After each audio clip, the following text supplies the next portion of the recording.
نحمده ونصلي على رسوله الكريم أما بعد فأعوذ بالله من الشيطان الرجيم بسم الله الرحمن الرحيم رب اشرح لي صدري ويسر لي أمري واحلل عقدة من لساني يفقهوا قولي.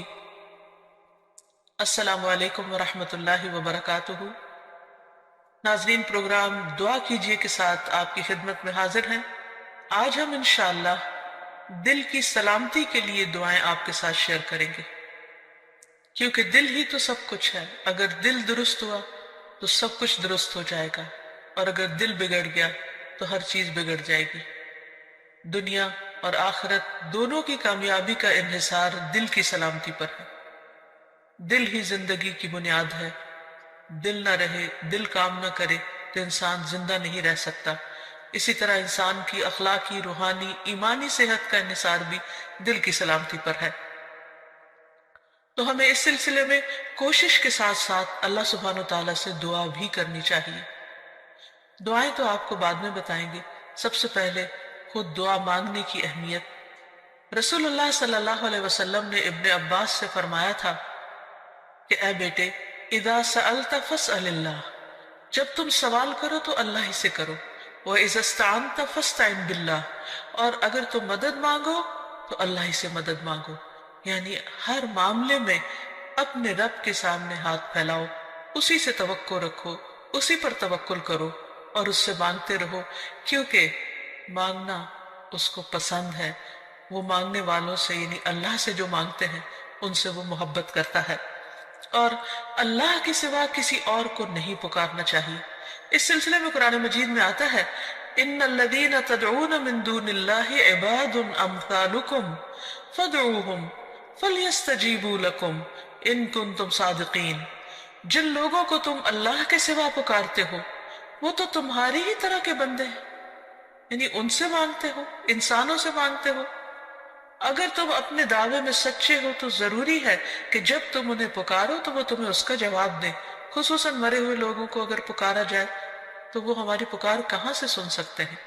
سویا ہوا انسان ہماری پکار نہیں سنتا تو فوت شدہ کیسے سن سکتا ہے؟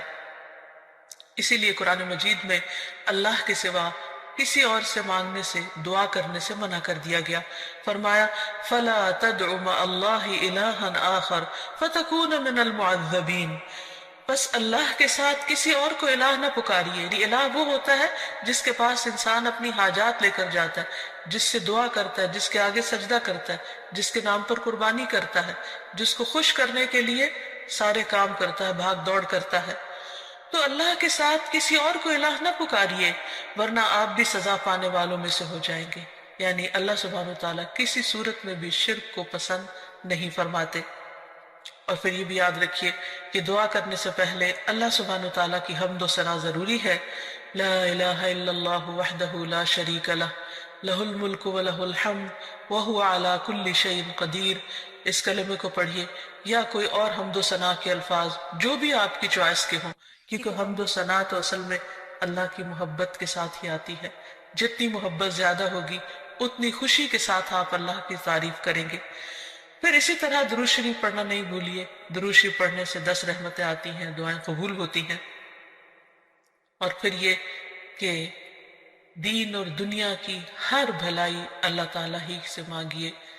اور خصوصاً ہمارے آج کا جو موضوع ہے یعنی قلب سلیم، سلامت دل، اس کی دعا اللہ سبحانہ وتعالیٰ سے مانگیے کہ اے اللہ تو مجھے قلب سلیم، سلامت دل عطا فرما. کیونکہ قیامت کے دن انسان کو نہ مال کام آئے گا نہ بیٹے کام آئیں گے مگر جو اللہ کے پاس سلامت دل لے کر آیا. اللہ تعالیٰ فرماتے ہیں يوم لا ينفع مال ولا بنون إلا من أتى الله بقلب سليم.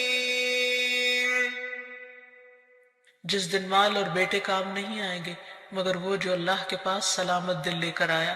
کیونکہ اگر دل درست ہو تو تمام جسم درست، تمام کام درست، اور اگر دل بگڑ جائے تو ہر چیز بگڑ جاتی ہے. رسول اللہ صلی اللہ علیہ وسلم نے فرمایا بے شک جسم میں گوشت کا ایک ٹکڑا ہے، اگر اس کی اصلاح ہو گئی تو تمام جسم کی اصلاح ہو گئی، اور اگر وہ خراب ہو جاتا ہے تو سارا جسم خراب ہو جاتا ہے. سنو وہ دل ہے. اور پھر آپ نے دل ہی کی طرف اشارہ کرتے ہوئے فرمایا کہ التقویٰ ہا ہونا، تقویٰ یہاں پر ہوتا ہے، یعنی اللہ کا ڈر جو تمام معاملات کو درست کرتا ہے. دل کے سلسلے میں یہ بات بھی یاد رہے کہ دل کی حالت ہمیشہ بدلتی رہتی. اگر آپ ایک دفعہ اپنے دل کو صحیح رستے پر لے بھی آئے تو کوئی گارنٹی نہیں کہ وہ ہمیشہ صحیح رہے گا، کیونکہ اس کے پلٹنے میں کچھ دیر نہیں لگتی. اس بات کو حدیث میں بہت اچھی طرح بیان کیا گیا ہے. رسول اللہ صلی اللہ علیہ وسلم نے فرمایا بے شک قلب کو قلب اس لیے کہتے ہیں کہ وہ پلٹتا رہتا ہے، اور دل کی مثال تو اس پر کسی ہے جو کسی درخت کے تنے کے ساتھ لٹکا ہوا ہو اور ہوا اسے الٹ پلٹ کرتی رہتی ہو، کبھی سیدھا کبھی الٹا. اس لیے سلامت دل رکھنا ایک بہت ہی مشکل کام ہے، کیونکہ انسان کبھی اس میں شکوک و شبہات آ جاتے ہیں، کبھی خواہشات اور شہوات آ جاتی ہیں، کبھی انسان کا ایمان بڑھنے لگتا ہے، کبھی گھٹنے لگتا ہے. تو دل کی حالتیں تبدیل ہوتی رہتی ہیں. دعا یہ کرنی چاہیے کہ ہماری موت اس حالت میں آئے کہ ہمارا دل اللہ کے رب ہونے پر راضی ہو، محمد صلی اللہ علیہ وسلم کے نبی ہونے پر اور اسلام کے دین ہونے پر، اور ہم اللہ تعالیٰ کے بارے میں اچھا گمان لیے ہوئے اس دنیا سے رخصت ہوں. دل کی تبدیلی کے بارے میں ایک اور حدیث میں بھی آتا ہے، نبی صلی اللہ علیہ وسلم نے فرمایا ابن آدم کا دل اس ہنڈیا سے بھی زیادہ تیزی کے ساتھ بدلتا ہے جو خوب کھول رہی ہو. یعنی دل کی حالت اتنی تیزی سے اگر تبدیل ہوتی ہے اور اس میں کچھ دیر نہیں لگتی، کس قدر ڈرنے کی بات ہے. سلامت دل کی دعائیں کرنے سے پہلے ہمیں چند ان باتوں کا بھی تذکرہ کر لینا چاہیے کہ جو انسان کے دل کی بیماریوں کا سبب بنتے ہیں. جسمانی بیماریوں کے تو بہت سے اسباب ہو سکتے ہیں، لیکن عموماً ہم روحانی بیماریاں، اخلاقی بیماریاں یا دل کے تزکیے سے متعلق جو بیماریاں ہیں ان کا ذکر نہیں کرتے. تو آئیے دیکھتے ہیں کہ وہ کون سی چیزیں ہیں جو دل کو بیمار کرتی ہیں.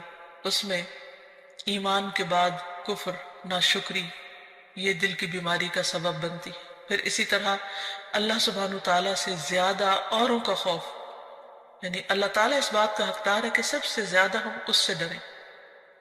ہم عموماً اپنے ظاہر کے بارے میں کیوں اتنے کانشیس ہوتے ہیں؟ کیونکہ لوگ دیکھتے ہیں، اور دل کے بارے میں غافل ہوتے ہیں حالانکہ اللہ سبحانہ تعالیٰ اس کو دیکھتے ہیں. پھر اللہ تعالیٰ کے ذکر سے روگردانی دل کو بیمار کر دیتی ہے. نبی صلی اللہ علیہ وسلم نے فرمایا اس شخص کی مثال جو اپنے رب کو یاد کرتا ہے اور جو اپنے رب کو یاد نہیں کرتا زندہ اور مردہ جیسی ہے. یعنی اتنا بڑا فرق ہے. پھر اسی طرح مشکلات میں اللہ تعالیٰ کی طرف رجوع نہ کرنا، یہ دل کو بیمار کر دیتا ہے.